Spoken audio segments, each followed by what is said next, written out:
Isang manginginom ng alak si June. Madalas siyang lasing ng dahil sa mga barkada. Malaki ang impluwensya sa kanya ng mga ito at kahit ang kanyang mga magulang ay hindi na siya maawat-awat. Hinahayaan na lamang siya, kaya't madalas ay napapailing na lamang ang kanyang ama at ina. Hindi na rin siya nag-aaral sapagkat huminto na siya ng dahil sa problemang pinansyal. Kaya ganoon na lamang ang ginagawa niya palagi sa buhay. Pero dumating ang hindi inaasahan kung saan ay nagkasakit ang kanyang ama. Dahil dito ay nahinto na rin ito sa pagtatrabaho. Ito pa naman ang breadwinner sa kanilang pamilya. Nagka-mild stroke kasi ito at nanganganib na maulit iyon kapag ito ay napuwersa ulit. Dahil dito ay wala na silang makain dahil wala nang kumakayod. Dito na napilitan si June na maghanap ng trabaho. Naging kargador siya sa isang pantalan. Kahit maliit lamang ang kinikita rito, ay ayos lamang sa kanya yon. Magkaroon lamang ng kinikita para sa pang-araw-araw nila. Mabuti na lamang noong nagtatrabaho na siya. Hindi na sila kinakapos pa. Kaya nga lang, hindi pa rin niya mapigilan ang pag-inom ng alak. Sapagkat sagot na iyon ang kanyang mga kabarkada at pati na rin ang kanilang pulutan. Sino ba naman ang hindi tatanggi roon? Kaya may mga pagkakataong gabi-gabi na siya na nakakauwi. Dahil dito ay iniintay siya ng kanyang kapatid na si Marichu. Ito na ang nagbukas sa kanya ng pintuan. "Kamusta na si tatay? Nakainom na ba siya ng gamot?" Susuray-suray na tanong niya sa kanyang kapatid. "Oo, kuya. Nakainom na po. Pumasok ka na. Umaambon na oh. Mabuti may dala kang payong." Bahagyang natawa na lamang si June sa inihiyag nito. "Oo nga eh. Nagkataon lang. Mabuti na lang talaga eh. Lagi kong dala ito sa shoulder bag ko." "May tortang talong at kanin pa doon sa kusina, kuya. Kumain ka na muna." "Ah, ganun ba? Paborito ko yung ulam na yun ah. Sige, kakain na muna ako kahit lasing na." Tumatawang tugon ni June at dumiretso na sa kusina. Samantalang ang dalagita naman ay sinara na ang main door. Kinabukasan ay maagang gumayak si June. "O anak, hindi ka ba muna mag-aalmusal bago pumasok sa trabaho?" Tanong sa kanya ng kanyang amang si Mang Rowan. Naka-wheelchair lamang ito pero maayos pa naman ang pananalita. "Hindi na po tay, sa trabaho na lamang po ako mag-aalmusal." Pahayag ni June at nagmano sa kanyang ama. "Ah, ganun ba anak? Sige, mag-iingat ka na lang ha. Gawaan ka ng Diyos."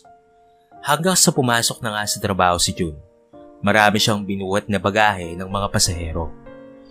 Isa na roon ang isang dalaga na nagpapahatid sa kanya ng bagahe patungo sa tricycle. Malayo-layo kasi ang paradahan ng mga tricycle mula sa daungan ng bapor. Kaya talaga namang binuhat niya ito makarating lamang roon. "Ano kuya, pagod ka na ba? Nagugutom ka na ba? Pwede naman tayong dumiretso muna sa karinderya." Malumanay na tanong sa kanya ng mabait na dalaga. "Naku, nakakahiya naman po ma'am. Pero sige po, gusto ko na rin po kasing kumain eh." Payag naman ang binata. Ililibre siya ng dalaga at habang sila ay kumakain, ay tinanong siya nito. "Gaano na po kayo katagal na kargador?" Napangiti ng matamis si June habang nagsasabi ng, "Sa totoo lang ma'am, bago pa lamang ako rito. Nagkasakit kasi yung tatay kong breadwinner sa amin eh. Kaya ako na lamang po ang pumalit." "Napakabait mo naman kuya. Talagang tumutulong ka sa pamilya mo." Nakangiting tugon nito sabay subo nito ng pagkain. "Hindi yan totoo ma'am. Kahit tumutulong ako sa pamilya ko, lasinggero pa rin naman ako. Hindi kasi maiwasan ang dahil sa barkada ma'am eh." Pahayag ng binata. Napangiti naman ang kanyang kausap habang nagsasabi ng, "Lahat naman ng tao ay may pag-asa pang magbago. Huwag ka lang mawalan ng pag-asa. Hanggat gumagawa ka ng unang hakbang para magbago, ay makakarating ka rin sa gusto mong buhay." Napangiti naman ng matamis doon si June. Hindi niya lubos akalain na ganoon pala kahusay magpayo ang dalaga. Matapos nilang kumain, ay muling nagtrabaho itong si June. Pinuhat niya ulit ang bagahe ng babae. Malapit-lapit na rin naman sila sa paradahan ng mga tricycle. Kaya naman nadala niya na rin sa wakas ang bagahe nito. Naisampa niya na sa bubungan ng tricycle at binayaran naman siya nito ng malaking halaga. Naku, maraming salamat po ma'am. Ano nga po bang pangalan nyo? Kasi ako po si Jun. Pagpapakilala niya rito, napangiti naman ang matamis ang babae at siya ay kinamayan nito. Ang pangalan ko nga pala ay Vika. Masaya akong makilala ka, Jun. Sige, mauna na ako sa iyo ha. Uuwi pa kasi ako sa amin eh. Pamamaalam nito at pumasok na sa sakayan. Samantala, hindi pa rin mawala-wala ang ngiti ni Jun habang tinatanaw ang papalayong tricycle. Meron siyang nakita na 1x1 picture sa lupa, kaya dinampot niya ito. Nakapatalikod kasi ito, kaya hindi niya makita kung kanino ito. Nanlaki na lamang ang kanyang mga mata nang malaman na kay Vika pala ito. Sa palagay niya ay nahulog ito ng babae. Sa loob-loob niya, napakaganda talaga ni Vika. Nakaka-inlove ito. Noon niya lamang ulit naranasan ng ganitong pakiramdam. Hindi lang dahil sa maganda si Vika, kaya siya agad nahulog dito sa unang tingin pa lamang. Iyon ay dahil sa mukhang mabait rin ito, base sa ipinakita nito sa kanya noong magkasama pa sila. Oh Vika, may Vika. Sa sobrang torpe ko, hindi ko man lamang natanong kung taga saan ka. Nang sa gayon ay mabisita kita sa inyo, may Vika.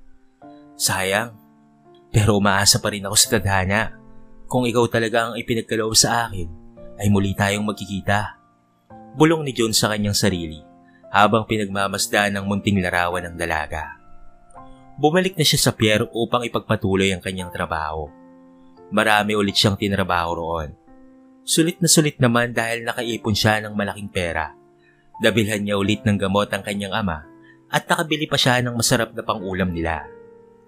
Tuwang-tuwa naman ang mga kapatid niya at pati na rin ang mga magulang niya. Anak, huwag mo namang biglayin ang katawan mo sa pagtatrabaho ha. Baka mamaya marami kang ang pera pero marami ka namang sakit sa katawan. Naku, kapag nagkaedad ka na ay baka magaya ka sa tatay mo. Paalala sa kanya ng kanyang ina na si Aling Judith. Naku nay, kapag kaya ko naman talaga ay binubuhat ko at kapag hindi naman, hindi ko po pinipuwersa ang katawan ko. Tumatawang tugon ni June. Sige anak, sabi mo yan ha. Mag-iingat ka palagi anak ha. Agad namang pumasok sa kanyang kwarto si June matapos nilang maghapunan. Kinuha niya ang picture ni Vika at pinagmasdan nito. Napagtanto niya na napakaswerte niya ng sandaling iyon.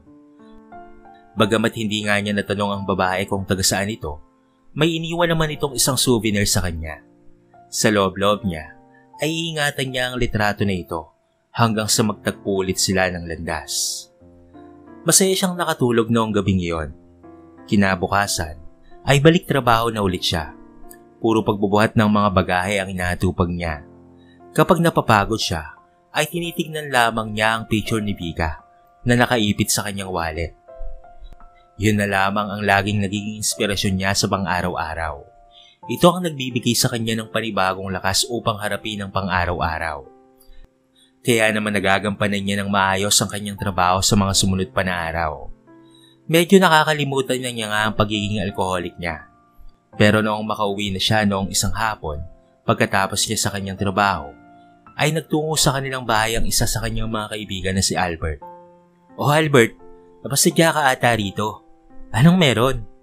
Tanong niya rito. Natawa naman ang kaibigan habang nagsasabi ng, ano pa ba pare? Di may kainuman tayo. Ikaw talaga oh. Parang hindi mo na kami kaibigan ah.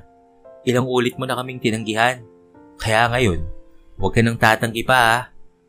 Kahit minsan ay dapat sumama ka sa amin sa inuman. Sambit ni Albert. Bigla namang naalala ni Joe na minsan rin naging mabuti sa kanya si Albert noong na-confine siya sa ospital nang dahil sa isang aksidente. Ito ang nagbayad ng bills kaya naman nakalabas kaagad siya ng pagamutan. May kaya ito sa buhay. Kahit gusto nang magbago ni June, napilitan tuloy siya na sumama rito. Sige na nga, attend na nga ako sa inuman natin. Bigla namang nagsalita si Albert.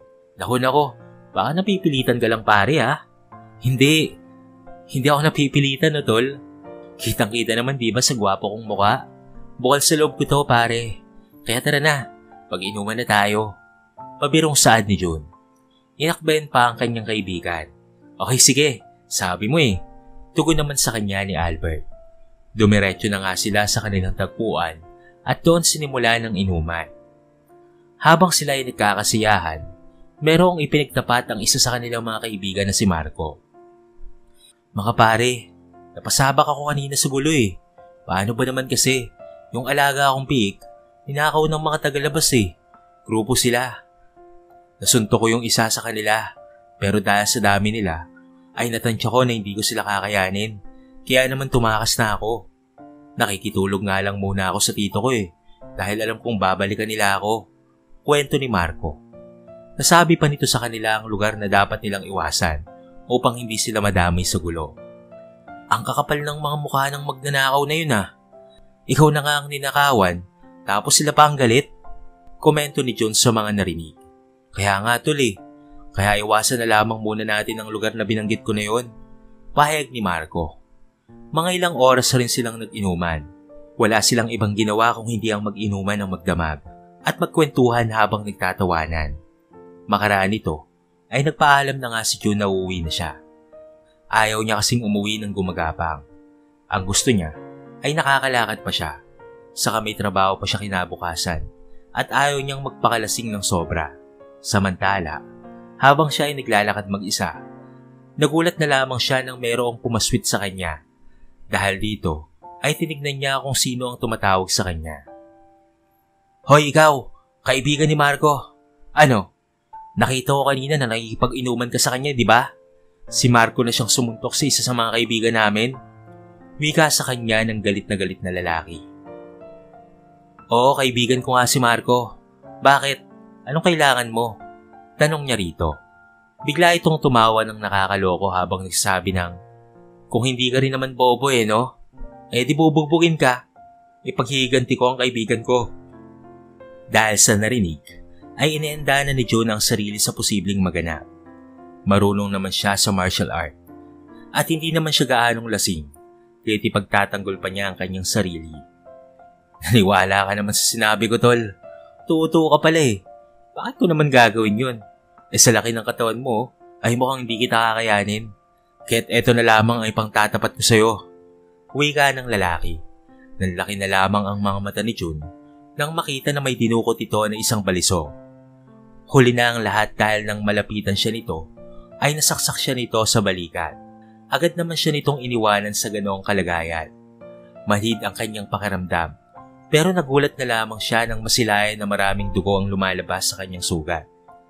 Sa sobrang dami nga nito, ay pumapatak na ito sa lupa. Hanggang sa tuluyan nang nanghina si June at nakaramdam rin siya ng matinding pagkahilo. Umikot ang kanyang paningin hanggang sa hindi na niya namalayan ang pagtakbo ng oras. Nagising na lamang siya na nasa ospital na siya. Naroon ang lahat ng kanyang pamilya at mga kaibigan. "Oh anak, butit nagising ka na. Sobra kaming nag-aalala sa'yo. Salamat sa Diyos at ligtas ka." Wika ni Aling Judith. Mababakas sa mga mata nito na kanina pa umiiyak dahil talagang namumugto ito. "Sa pagkakaalam ko, Nay, sinaksak ako sa balikat ng isa sa nakaaway ng kaibigan ko. Tapos ay napakaraming dugo po ang lumabas sa sugat ko." Nakwento ni June kahit nanghihina pa siya. "Sinasabi ko na nga ba anak eh, ang lagi kong paalala sa'yo ay palagi kang mag-iingat. Mabuti may nakakita sa'yo at tumulong para madala ka rito. Naku, kamuntikan ka ng mag-aya sa akin na isa ng baldado. Buti na lamang ay hanggang roon lang ang nangyari. Maraming dugong nawala sa iyo anak, kaya't nahimatay ka. Pero ngayon ay nasalinan ka na ng dugo.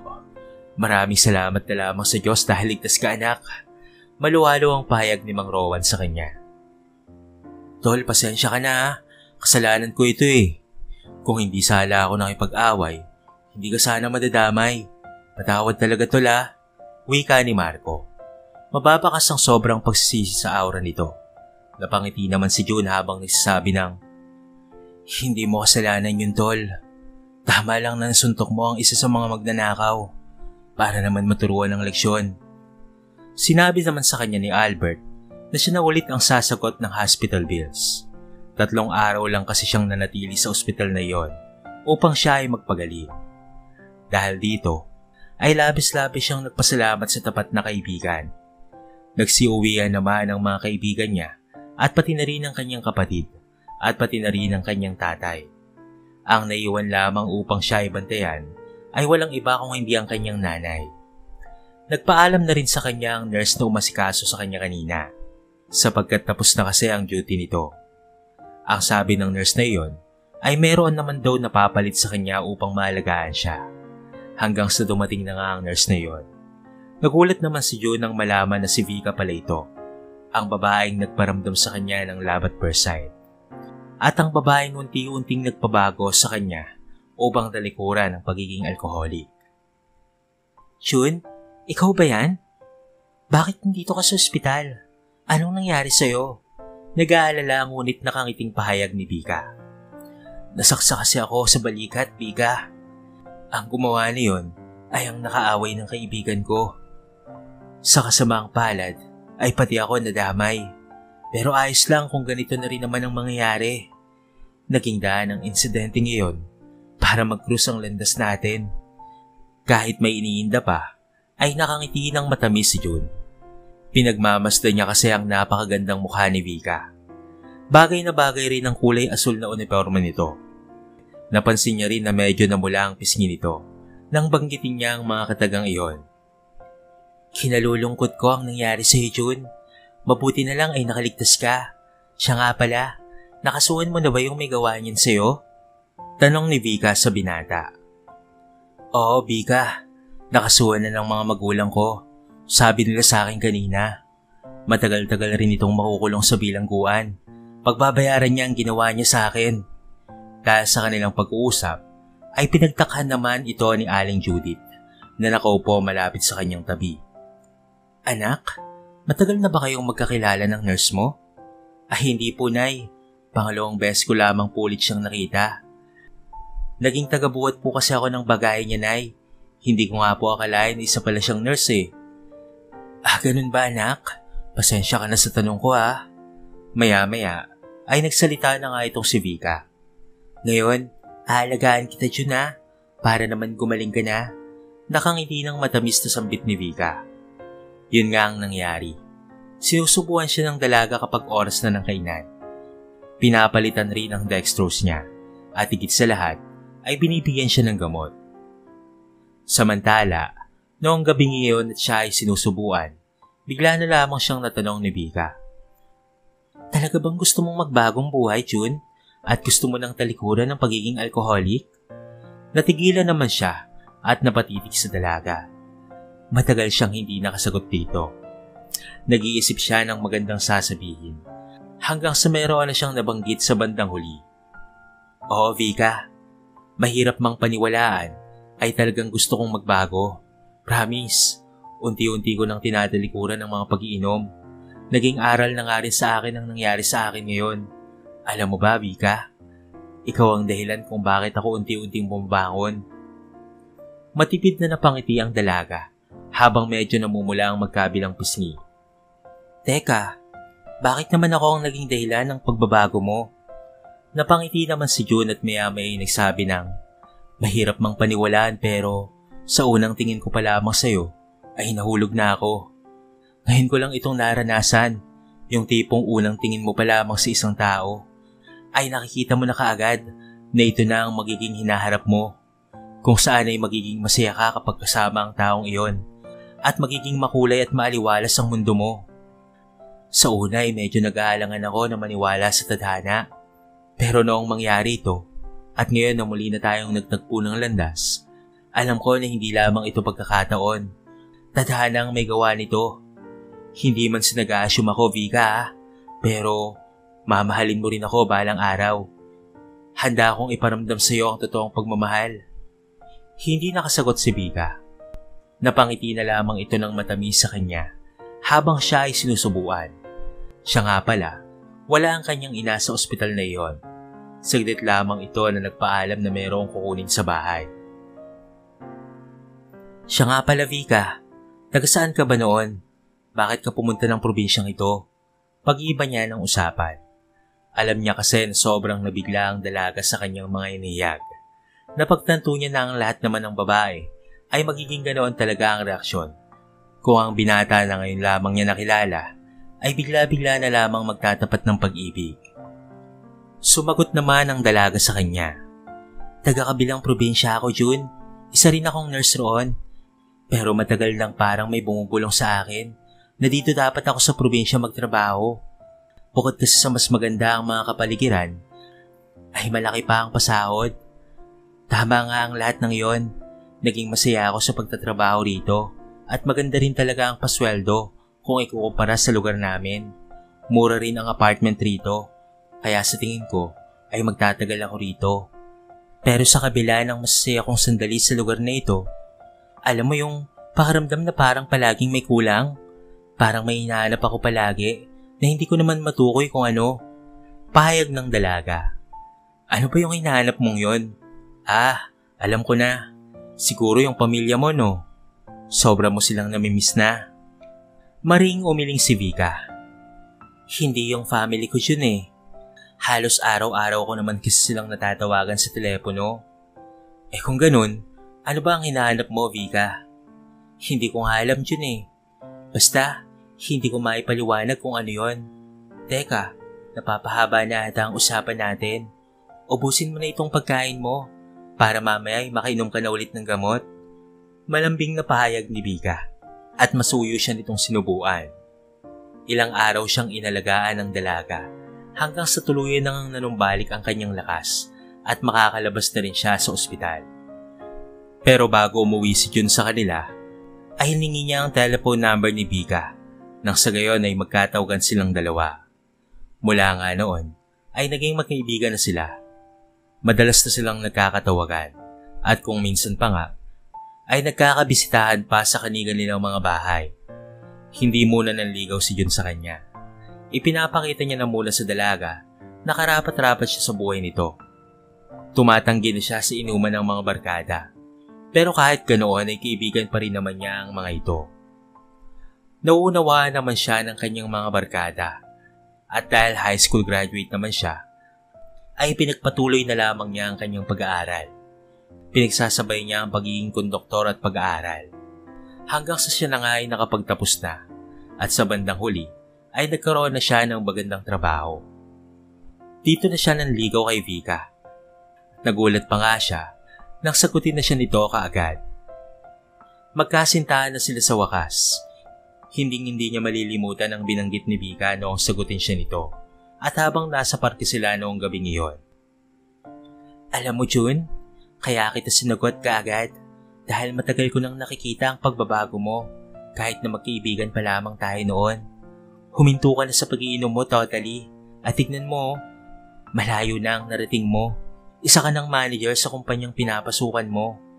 At alam ko na kung ano ang hinahanap ng puso ko dito sa probinsyang ito. Napangiti naman ng matimis si Jun at nagtanong kay Vika. Ano ba yung hinahanap mo, Vika? Napangiti rin ng walang sintamis si Vika habang nagsasabi ng, Ikaw, Jun, my loves ko. Ikaw ang taong matagal nang hinahanap ng puso ko. Ako rin naman, Vika. Kaya matagal na panahon ko na itong itinatabi. Sampit ng binata. Ipinakita niya sa babae ang 1x1 picture nito na mukhang bago pa at talagang iningatan. Nahulog mo pala yan, Vika. Noong una tayong nakita. Talagang iningatan ko yan. At yan rin ang naging inspirasyon ko para mas maituwid ko ng maayos ang buhay ko. Sobra namang natuwa at naantig ang damdamin ni Vika. Kahit napayakap ito sa kanya. Gumanti rin siya rito ng maigpit na yakap. Ramdam nila na tila nakalutang sila sa ere nang dahil sa pagmamahalan nila. Sa bandang huli ay kinasal na sila at naging mag-asawa na. Biniyayaan rin sila na magkaroon ng kambal na anak. Dito na pagtanto ni Jun na sa bawat buhay ay may darating na tamang tao para magkaroon ka ng inspirasyon sa pang-araw-araw at para magkaroon ka ng motibasyon na mas paunlarin pa ang iyong buhay. Ganito kasi ang mga natatamasa niya sa piling ng misis niya na si Vika. Kaya talaga namang masaya at matiwasay ang pamumuhay ng kanyang pamilya.